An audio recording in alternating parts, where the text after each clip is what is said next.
Hello everyone, welcome back to my channel Ratna Mondal. তোমরা সকলে কেমন আছো অবশ্যই কমেন্টে জানিও। আমি তো খুবই ভালো আছি। আর আজকে কিন্তু খুব সুন্দর একটা জায়গায় যাব, আর বিকেল থেকে ভিডিওটা স্টার্ট করলাম। তো ভিডিওটাকে স্কিপ না করে দেখো, আর কোথায় যাচ্ছি সেই ভিডিও ক্লিপগুলো কিন্তু অবশ্যই দেখো। আজকে তোমাদের নিয়ে যাব আমার পিসির বাড়ির কাছে আরও একটা সুন্দর জায়গা। পিসিদের বাড়ির এখানে যে এত সুন্দর সুন্দর জায়গা আছে সেটা কিন্তু সত্যি আমি জানতাম না। তো যাই হোক, সবটাই দেখাবো এই ব্লগের মধ্যে। আর আমি কিন্তু টুকটুক করে এগোচ্ছিলাম। কোথায় এগোচ্ছিলাম বলো তো? আমার খুব ফেভারিট একটা ফলের জায়গায়, মানে সেই ফলটা এখানে চাষ করা হয়। আর কখন আমি এই ফলের বাগান দেখিনি, তো ফার্স্ট টাইম যাচ্ছি। আর হ্যাঁ, আগের দিন তোমাদের সাথে শেয়ার করেছিলাম পটল বাগান, আজকে শেয়ার করবো তোমাদের সাথে আরও সুন্দর একটা ফলের বাগান। আর আমি জানি না ভিডিওটা তোমাদের কাছে কেমন লাগবে, বাট ভিডিওটা আমার কাছে প্রচুর স্পেশাল। তো অনেকটা মজা আড্ডা নিয়ে আজকের ভিডিওটা। তো ভিডিওটা কেউ স্কিপ না করে ভিডিওটা দেখতে থাকো, আশা করি সবারই ভালো লাগবে। বৃষ্টি হওয়ার কারণে এই সব জায়গায় জল জমায়েত হয়ে গেছে, প্রচণ্ড পরিমাণ জল জমায়েত হয়ে গেছে, একটু একটু না। আর আমি কিন্তু গাড়ি আনিনি, এটা আমার দিভাইয়ের গাড়ি, কারণ দিভাইয়ের বাড়ি বনগাঁয়, ওরা বনগাঁ থেকে স্কুটি নিয়ে এসে, তাই আর কি বিকেলে আমরা একটু গাড়িটা নিয়ে ঘুরতে বেরিয়েছিলাম। দিতে চায় না, হেভি শয়তান তো, তাও অনেক বলা টলা করে দিয়েছে আর কি। আর এখানে এসে আমি তো জাস্ট অবাক, আমাদের নাকি এইভাবে ঢুকতে হবে, মানে আমাকেও নাকি এইভাবে ঢুকতে হবে আমার ফেভারিট ফল খাওয়ার জন্য। এটার কোনো মানে হয়? এখানে দেখো তালা দিয়ে রেখেছে। আর এরা তো রোগা পাটকা মানুষ, এরা যখন তখন ঢুকে যেতে পারে, বাট আমার ইচ্ছাই করছিল না। এত সুন্দর একটা প্রাকৃতিক পরিবেশ, এত সুন্দর মেঘের খেলা, কি সুন্দর চারিদিকের পরিবেশ, এই সব পরিবেশ রেখেই মাটির মধ্যে গড়াগড়ি খেতে। বাট কিছু করার নেই, এসছি যখন যেতে তো হবেই।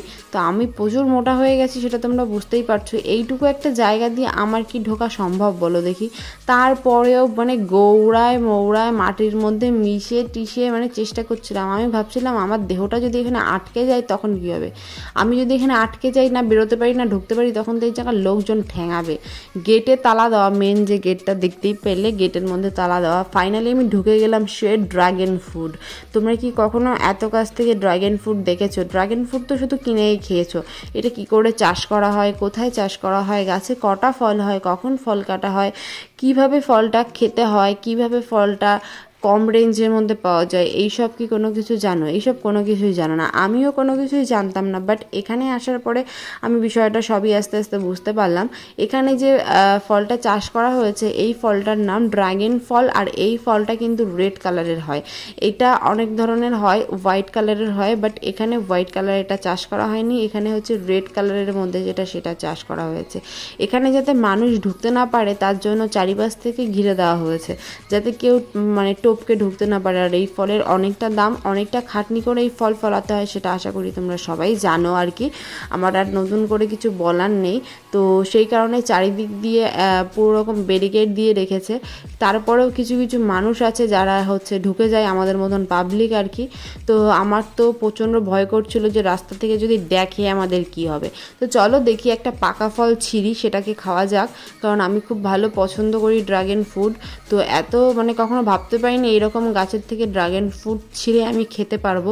তো আমি হচ্ছে দেখছিলাম লোক টোক আসছিল নাকি, কারণ লোক আসলে যদি আমি এটাকে ছিঁড়ি সেটাকে চুরি করা বলা হবে। তো চোর মানে পিসিবাড়ি এসে চোরের বদনাম কে নিতে চায় ভাই? তো সেই কারণে আমি কিন্তু লোকজন দেখে ড্রাগন ফ্রুটটাকে ছিঁড়ছিলাম। ড্রাগন ফ্রুটটা ছেঁড়া প্রচুর একটা রিস্কের কাজ যারা এই কাজটা করে আর কি। তো দেখো আমি কিন্তু ফাইনালি এটাকে ছিঁড়ে ফেলেছি। আর এর ভিতরের যে ফলটা সেটা দেখার পরে আমি জাস্ট আর থাকতে পারছি না। এত মিষ্টি, এত সুন্দর খেতে, বাজার থেকে খেলেও হয়তো আমি এতটা পরিমাণ মজা পাই না যতটা মজা আমি এখান থেকে ছিঁড়ে খেয়ে পেলাম। তো যাই হোক, রোদ হচ্ছে এখানেও, কি জানি রোদ আমার পিছু ছাড়বে না সেটা বলেই দিয়েছে। যতদিন না আমাকে মা কালী ঠাকুর বানাচ্ছে ততদিন আমার পিছনে রোদ ঘুরেই বেড়াবে। তো যাই হোক, সেই সব ছাড়ো। তোমরা কারা কারা ড্রাগন ফ্রুট দেখেছো আগে পরে, মানে এরকম কাছ থেকে অবশ্যই কমেন্টে জানিও। আর এই ড্রাগন ফ্রুটের গায়ে এত পরিমাণ কাঁটা, এত পরিমাণ কাঁটা, এই ফলগুলো যারা কাটে তাদের যে কতটা কষ্ট হয় সেটাই জানে। আমি মাত্র অল্প কটা ফল তুলেছি, তাতেই হাতে যে কতবার খোঁচা খেয়েছি মানে ধারণা করতে পারছো না। ক্যাকটাস গাছের মতন এর গায়ে কাঁটা, পুরো সারা গায়ে। আর এর কিন্তু একটা খুব সুন্দর ফুল হয়। এখানে আমি যাদের সঙ্গে এসেছি তারা বলছিল যে সকালের দিকে মানে একদম ভোরবেলার দিকে আসলে নাকি ফুলগুলো ফুটতে দেখা যায়, ফুলগুলো হোয়াইট কালারের হয়, বেশ সুন্দর সুন্দর লাগে দেখতে। বাট আমার পক্ষে তো সকালে আসাটা সম্ভব না, কারণ আমার বাড়ির দিকে চলে যেতে হবে। সেই কারণে ভাবলাম না, অতক্ষণ তর্স হয়ে আমি থাকতে পারবো না, ফুল বুঝে যাক আমি সেটাই দেখবো, বাট আমার ড্রাগন ফলটা দেখতে হবে। তো ড্রাগন ফলটা কিন্তু সত্যি জাস্ট অমায়িক ছিল। এবার আমি অনেকভাবে তাড়াহুড়ো করে ওখান থেকে বেরোলাম। বেরোনোর পরে এই যে ফলগুলো আমরা এখান থেকে চুরি করেছি আর কি, সেগুলোই ডিক্কির মধ্যে রেখে দিলাম। আর বারবার দেখছিলাম কেউ দেখলো কি দেখলো না। ফাইনালি কিন্তু আমরা ফলগুলো নিয়েই নিলাম। আর ওই যে জায়গাটা বললাম, ওই জায়গাটার থেকে বেরিয়ে প্রচণ্ড কষ্ট হয়ে গেছে, সারা গায়ে শুধু বালি আর বালি, বালি আর বালি। এবার একটু জলটা খেয়ে হাত মুখটা ধুয়ে নিলাম, মানে যে জলটা এনেছিলাম ওটা দিয়ে হাত মুখটা ধুয়ে নিলাম, কারণ এতটা গরম, সেই গরমের মধ্যে যদি আমি হাত মুখটা না ধুই তাহলে হচ্ছে আমি একদম টায়ার্ড হয়ে পড়বো। আর এখানে আসার পরে কিন্তু কিছু ভিডিও ফটো তুলবো না, এটা হতেই পারে না। তো এখান থেকে আমি কিছু ভিডিও করলাম, ফটো তুললাম, দেন ওখান থেকে আমি একটু আইসক্রিম খেয়ে নিলাম। আইসক্রিমটা খেলাম এই কারণেই, কারণ গরমের মধ্যে আইসক্রিম খাওয়াটা ম্যান্ডেটরি। বাড়িতে এসে ফ্রেশ হয়ে নিলাম, আমি একদম একটা নাইটি পরে নাইটি বৌদি হয়ে গেছি। এবার একটু রাস্তার দিকে যাচ্ছিলাম যে চলো একটুখানি তোমাদের আবারও বাংলাদেশ দেখিয়ে নিয়ে আসি, কারণ আমার ভোর হলেই বাড়ি চলে যেতে হবে। আর হয়তো এরকম একটা বিকেল কাটাতে পারবো না তোমাদের সঙ্গে বা ওদের সঙ্গে। তো সেই কারণে আমি জঙ্গলের মধ্যে দিয়ে চলে যাচ্ছিলাম বাংলাদেশ দেখার জন্য। পরে ভিডিওটা এডিট করার সময় ভাবছিলাম যদি আমাকে একটা সাপ দিত ছোবল, আমি কোথায় চলে যেতাম। বাংলাদেশের সাপ তো এখানে আসতে, তাদের তো আর বর্ডার বা মানে পাসপোর্ট লাগে না, বাংলাদেশের সাপ টাপ তো চলেই আসে। আর বাংলাদেশে প্রচুর বিষাক্ত সাপ। ওই যে দেখতে পাচ্ছ ওই পার্টটা হচ্ছে বাংলাদেশ। আমি তো আগেও তোমাদের ভিডিওতে দেখিয়েছি। এত কাছ থেকে বাংলাদেশ আশা করি তোমাদের কেউ কখনো দেখায়নি।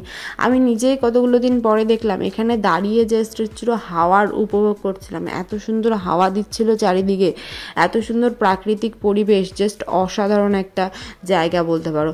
তো অনেকক্ষণ এখান থেকে ঘোরাঘুরি করার পরে আমরা এই জঙ্গলটা থেকে বেরোচ্ছিলাম। জঙ্গলটা প্রচুর একটা ভয়ানক জঙ্গল, দেখেই বুঝতে পারছো কীরকম একটা হচ্ছে ভয়াবহ। আর এখানে একটা কৃষ্ণ ঠাকুর রেখেছে, সেই কৃষ্ণ ঠাকুরটাকেও ভয়াবহ দেখতে, সত্যি আর কি বলবো। তো যাই হোক, এবার আমরা মেন রোডের দিকে চলে আসলাম। মেন রোডের দিকে এসে এখানে আর সেরকম দেখানোর কিছু নেই, ভিডিওটা অনেকটা বড় করে ফেলেছি। এবার ভিডিওটা এন্ড করতে হবে। তোমাদের ভিডিওটা কেমন লাগলো সেটা অবশ্যই কমেন্টে জানিও। রাত হয়ে গেছে, ভিডিওটা এন্ড করে দিলাম। সবাই ভালো থেকো, সুস্থ থেকো, টাটা।